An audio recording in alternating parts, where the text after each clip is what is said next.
कांग्रेस की तरफ से हमारे साथ कांग्रेस नेता मुकेश नायक जी भी जुड़ गए हैं। मुकेश जी, आपका बहुत स्वागत करता हूं विस्तार न्यूज में मैं।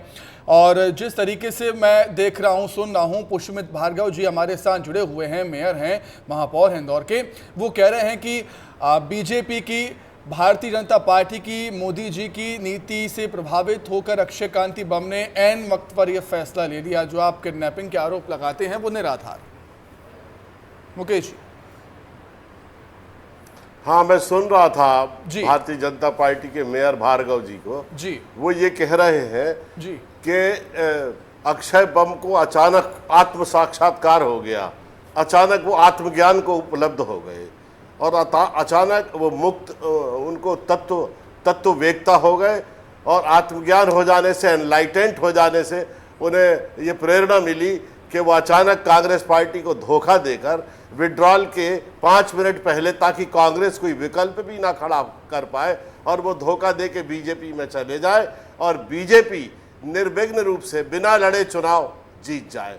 मुझे भार्गव जी आप ये बताइए कि ये नोटा का जो जन्म हुआ है ना, नोटा का जो जन्म हुआ है, ये बीजेपी के नेता कैलाश विजयवर्गीय और मेंदोला जैसे नेता है ना, वो कैसे नेता हैं आप मुझसे बेहतर जानते हैं। उनके गलत कारनामों की वजह से नोटा का जन्म हुआ है और आप पर ये आरोप है और आपकी पार्टी पर कि आपने असंख्य पांच राज्यों में सबसे अधिक वोटों से जीतते हैं चाहते थे। हार जीत अपनी जगह है, लेकिन उनको आपने वोट डालने से वंचित रखा, उनके वोट डालने के महत्व को कम किया। भार्गव जी, गंभीर आरोप है, नोटा का जन्म बीजेपी ने किया। किसको कितने, मैं बता रहा हूं, मैं उसी का जवाब दे रहा हूं। लोकतंत्र में यदि सबसे ज्यादा किसी बात का महत्व है तो वो इस बात का है कि किसको कितने मत मिले। जनता ने 5 सालों में किसका कैसे हिसाब किया। ये कांग्रेस बताए कि इंदौर में पिछले 40 सालों में उनका प्रत्याशी क्यों जीत नहीं पाया। ये कांग्रेस बताए कि MP 09 इंदौर में क्यों हुआ। ये जवाब नायक साहब को देना चाहिए कि रमेश मेंदोला जब चुनाव में लड़ते हैं तो 5-5 राज्यों के चुनावों में सबसे ज्यादा मतों से जीतते हैं, रिकॉर्ड बनाते हैं। तो जनता जिसके साथ है ना, उसके प्रति विश्वास है, कांग्रेस के प्रति अविश्वास है। कांग्रेस में प्रत्याशी ढूंढे मिल नहीं रहे हैं, कांग्रेस में ना नीति है, ना नियत है, ना नेता है। लोग जाएं तो जाएं कहां, इनके लोग छोड़ के आ रहे हैं। ये अपना घर संभालें। मुकेश जी, अपना घर संभालिए। 3 विधायक भी चले गए मुकेश जी। देखिए, खुद उत्तर देने की बजाय कांग्रेस पार्टी से उत्तर मांग रहे हैं। खुद गलती, अरे हम जब हारते हैं तो हम हार को स्वीकार कर लेते हैं। अभी हारते तो हम हार को स्वीकार कर लेते, पर क्या जरूरत थी कैंडिडेट का फॉर्म वापस कराने की।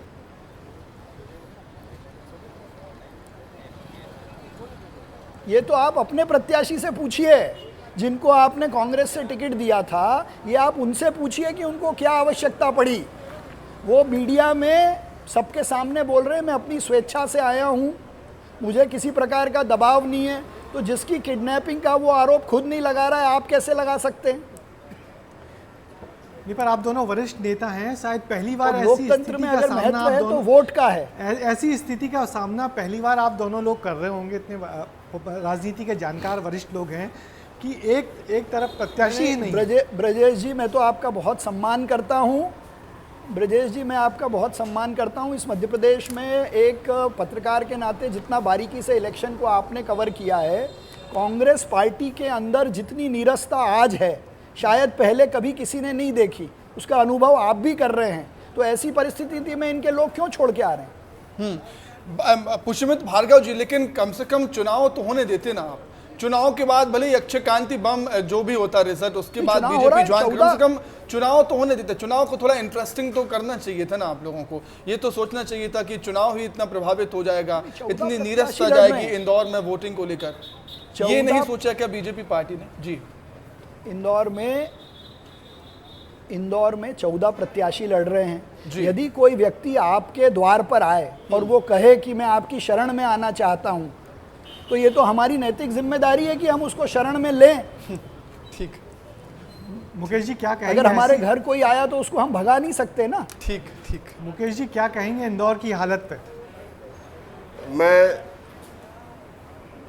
थोड़ा सा इनसे निवेदन है, बीजेपी के जो मेयर साहब बैठे हैं, कि वो जब बोलते हैं मैं बीच में नहीं बोलता, कृपया हमारी भी बात सुने। जी जी। इन्होंने ये कहा कि शरणागति को शरण दे दी। वाह वाह वाह वाह, आप तो भगवान राम हो गए कि जैसे विभीषण आए थे शरणागति के लिए, आपने उनको शरण दे दी। अरे ये शरणागति नहीं है, ये बेईमानी है, ये प्रज्ञा अपराध है, ये लोकतंत्र की हत्या है। और आपने जिस तरह से कैंडिडेट का फॉर्म वापस कराया है, ये तरीका गलत है, इसको कोई अच्छा नहीं कह रहा है। आप भले आप जस्टिफाइड करो इसको 100 तरह से। ये जितने भगोड़े और जितने राजनीतिक पलायनवादी हैं, जितने भी कांग्रेस के और बीजेपी के दुनिया भर के, अब ये कह रहे हैं कि ये सनातन धर्म संस्कृति और भगवान राम की रक्षा के लिए बीजेपी में जा रहे हैं। अरे इनसे ये पूछो मूर्खों से कि भगवान आपके रक्षक है कि आप हमारे रक्षक हो? है ये भगवान राम की रक्षा के लिए जा रहे हैं, ये सनातन धर्म और संस्कृति की रक्षा के लिए जा रहे हैं, आपके बीच में उस राम राज्य को बनाने के लिए जा रहे हैं, जो समतामूलक समावेशी और उदाहरण माना जाता है। राहुल गांधी की मूर्खता पूरा देश रोज देखती है। जितने कॉमेडी के सीरियल राहुल गांधी पे बनते हैं, किसी पे नहीं बनते हैं। ये मूर्ख की संज्ञा आप अपने पास रखिए, ये मूर्ख की संज्ञा। मुकेश नायक जी, आप शिक्षा मंत्री रहे, मैं आपका सम्मान करता हूं, लेकिन ये मूर्खता की संज्ञा अगर आप देंगे तो कांग्रेस का असली चेहरा सबके सामने है। राहुल गांधी जी, पूरी दुनिया मूर्ख बोल रही है उनको। मुकेश जी कहिए, कुछ गंभीर आरोप हैं। भाषा संभाल जी नहीं, हम राहुल गांधी जी को नहीं बोल रही है। राहुल गांधी जी की प्रतिमा बिगाड़ने में तो इन्होंने हजारों करोड़ रुपए खर्च किए हैं और सोशल मीडिया को मिसयूटिलाइज किया है। इनके प्रधानमंत्री को झूठा बोल रहे हैं लोग। इतना झूठ बोलने वाला नेता विश्व के इतिहास में कभी नहीं आया, पूछो इनसे। नहीं, पर हम पूरे देश में उनकी केवल झूठ की चर्चा हो रही है, उनके स्तरहीन भाषणों की चर्चा हो रही है। 12 करोड़ रसोई गैस लोगों को मिल गई, 3 करोड़ लोगों को प्रधानमंत्री आवास योजना के घर मिल गए। ये सब झूठ है ना मुकेश जी। देश में 80 करोड़ लोगों के घर पे राशन जा रहा है, ये झूठ है। राम मंदिर में भगवान राम की प्राण प्रतिष्ठा हो गई, ये झूठ है। धारा 370 हट गई, ये झूठ है। और मोदी देश में दुनिया में कहीं जाए और लोग उनको बॉस बुलाएं, ये झूठ है। अब इतने झूठ तो किसी ने नहीं बोले, इसीलिए लोग वोट दे रहे हैं हमको। मुकेश जी कहिए, जी कहिए, बताइए। ये जो टॉयलेट्स की बात कर रहे हैं ना, ये टॉयलेट 12,000 रुपए में बने हैं, 12,000 रुपए में। मैंने अपने विधानसभा क्षेत्र में इन टॉयलेट्स का विजिट किया। लोग इन टॉयलेट्स में कंडा और भूसा भरे हुए हैं, ना पानी की व्यवस्था है। 90% लोग जिनके टॉयलेट्स बने थे वो खुले में शौच करने के लिए जा रहे हैं। ये महाराज किस दुनिया में जी रहे हैं भैया? है जो तुमने उज्ज्वला योजना के तहत गैस की टंकी बांटी थी, वो देहातों में घूरों पे डली हुई है। घूरा मतलब कचरा, रिफ्यूलिंग के लिए पैसा नहीं है गांव के लोगों के पास। लोगों को 2-2 बार कोरोना की वैक्सीन लगी है। उसी दुनिया में जी रहे हैं जहां कोरोना की वैक्सीन लोगों को 2-2 बार लगी और बूस्टर भी लगा है, और आपने भी बहुत सम्मान से लगवाया होगा। जी मुकेश जी कहिए, कहिए, बिल्कुल कहिए। मैं एक बात बता दूं, जो जिस वैक्सीन की बात कर रहे हैं, उस वैक्सीन के ऊपर प्रधानमंत्री पर मुकदमा रजिस्टर्ड करने के लिए कहा लंदन की, इंग्लैंड की एक कोर्ट ने। और जिसने वैक्सीन बनाया है उसने स्वयं ये स्वीकार किया है कि इस वैक्सीन से थक्के बनते हैं और इस वैक्सीन से हृदयघात हो सकता है। इस देश की सबसे बड़ी समस्या यही है। और ये वैक्सीन उन्होंने बनाना बंद कर दिया है। मुकेश जी वैक्सीन को लेकर ये सवाल नहीं है, वैक्सीन पर चर्चा नहीं हो रही है। वो वैक्सीन की कंपनी ने बात कही है कि रेयर केस में ऐसा होता है, ज्यादातर केसों में ऐसा भाई नहीं इन्होंने चर्चा की, मैंने थोड़ी चर्चा की। जी रेयर केस में ऐसा होता है। राहुल गांधी जी ठीक है, 0.01%। हाँ, अब रेयर केस में ऐसा हो रहा है, रेयर केस में ऐसा हो रहा है। मुकेश नायक जी, आप एक सवाल मेरा रहेगा कि राहुल गांधी लगातार रैलियों में जा रहे हैं, संविधान को खत्म करने की बात कर रहे हैं। संविधान का मुद्दा कहां से आ गया? आखिर संविधान को खत्म करने की बात आखिर कहां से आ गई? अनेक अवसर ऐसे आए हैं। एक बार सरसंघ चालक ने खुद कहा था, जिनको भारत के लोग बहुत गंभीरता से लेते हैं, उन्होंने खुद कहा था कि आरक्षण की समीक्षा होना चाहिए। बीजेपी के अनेक नेताओं ने ये कहा है कि आरक्षण की समीक्षा होना चाहिए और इसलिए संविधान में संशोधन की आवश्यकता है। और जिस तरह के भाषण भारतीय जनता पार्टी के नेता दे रहे हैं, आप ये बताइए, ये कह रहे हैं कि हिंदुओं की महिलाओं के मंगलसूत्र उतार कर मुसलमानों को दे देंगे। ये कभी संभव है? संविधान में संशोधन होना, संविधान को खत्म कर देना, इस बात में अंतर होता है ना मुकेश जी। सर पर हमारी ये 400 से ज्यादा सीट मांग ही इसलिए रहे कि ये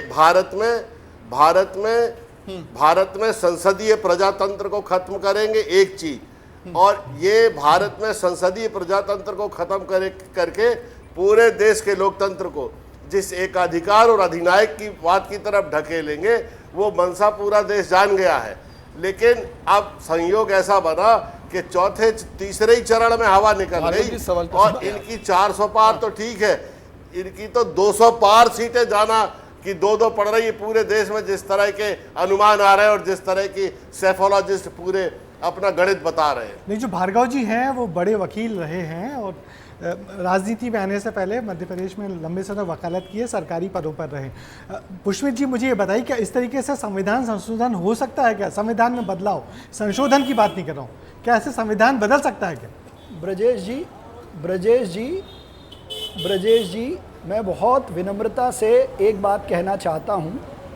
400 पार हो जाएं, 2/3 बहुमत भी हमको मिल जाए, लेकिन संविधान की जो मूल भावना है, जो उसका बेसिक स्ट्रक्चर है, जिसमें प्रजातांत्रिक लोकतंत्र संसदीय प्रणाली, इसका संशोधन कोई सरकार चाह के भी नहीं कर सकती है। तो ये भ्रम फैलाने का काम बंद करें। और ये मुकेश नायक जी अच्छे से जानते हैं कि जो कॉन्स्टिट्यूशन का बेसिक स्ट्रक्चर होता है, जो उसका मूल आधार होता है, उसको कोई किसी भी बहुमत से नहीं बदल सकता है। एक, बिल्कुल। दूसरा, ये मध्य प्रदेश में एक पार कर लें, ये हमारे 200 पार की चिंता नहीं करें, ये मध्य प्रदेश में एक भी पार नहीं कर पाएंगे इस बार। बहुत बड़ा दावा है, छिंदवाड़ा भी जीतने वाले हैं पुष्मित भार्गव जी। जाते आते ये बता दीजिए कैसे? मुकेश जी, कितनी सीटों पे नजर है, कितनी सीट जीत रही है कांग्रेस और कौन कौन सी? देखिए, जो कोटि कोटि जनता को मतदान करना है, हम उनको कोई मन में या उनके हृदय में थोड़ी बैठे हैं कि बता दें कि हम सारी सीटें जीत जाएंगे। इनको तो हारने की आदत ही खत्म हो गई है और इसलिए इतना दम और अभिमान इनमें है। आपके पास कॉन्फिडेंस की कमी है, कार्यकर्ताओं की कमी है।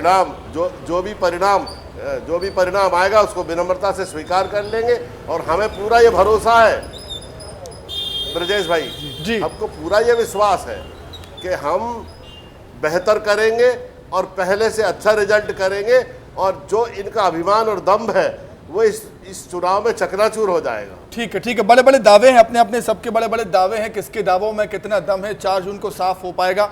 बहुत शुक्रिया पुष्मित भार्गव जी, बहुत धन्यवाद आपका। मुकेश जी, आपका भी शुक्रिया जुड़ने के लिए, चर्चा में शामिल होने के लिए।